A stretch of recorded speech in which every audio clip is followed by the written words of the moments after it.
शान कैसे डिस्क्राइब करेंगे और कैसे सम अप करेंगे ये पाकिस्तान के डार्केस्ट 9 डेज हैं होम क्रिकेट में? নিজেদের ঘরের মাটিতে বাংলাদেশের কাছে হেরে ভূত। প্রেস কনফারেন্সে অধিনায়ক শান মাসুদকে তাই কিছুটা বিমর্ষই দেখাচ্ছিল। তখনই তার দিকে ধেয়ে এলো পাকিস্তানি সাংবাদিকের প্রশ্নবাণ। কিছুটা অপ্রস্তুত হয়েও মুহূর্তেই সামলে নিলেন নিজেকে। তারপর যে উত্তর দিলেন তা হৃদয় উষ্ণ করবে যে কোনো ক্রিকেট প্রেমীর। ঘটনাটা ঘটেছে মঙ্গলবার রাওয়ালপিন্ডিতে।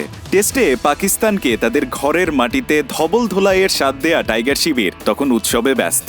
বিপরীত চিত্র তখন পাকিস্তান শিবিরে। ইতিহাসে পরাজিত সেনাপতিদের কেউ মনে রাখে না, তাই ঠাই নাই ভঙ্গিতেই যেন প্রেস কনফারেন্সে এলেন পরাজিত পাক সেনাপতি শান মাসুদ।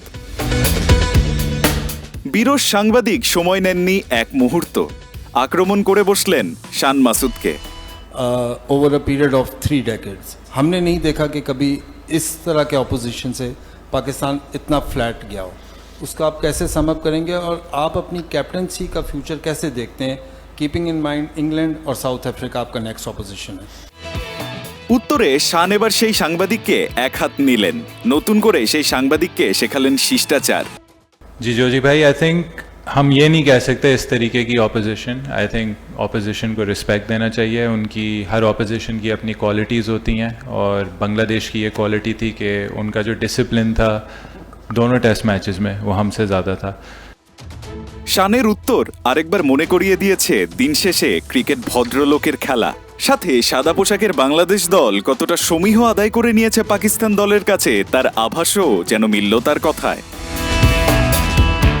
রঙিন পোশাকে অনেকদিন ধরেই ক্রিকেট দুনিয়ার সমীহ আদায় করে নিয়েছে টাইগাররা, কিন্তু সাদা পোশাকে সেটাই ছিল মিসিং। নতুন বাংলাদেশে সাদা পোশাকের টাইগাররা তাদের নতুন শুরুটা যেভাবে রাঙালেন, তাতে দেশে টেস্ট রেনেসার আশা হয়তো রাখাই যায়। রায়ান আহমেদ, ৭১।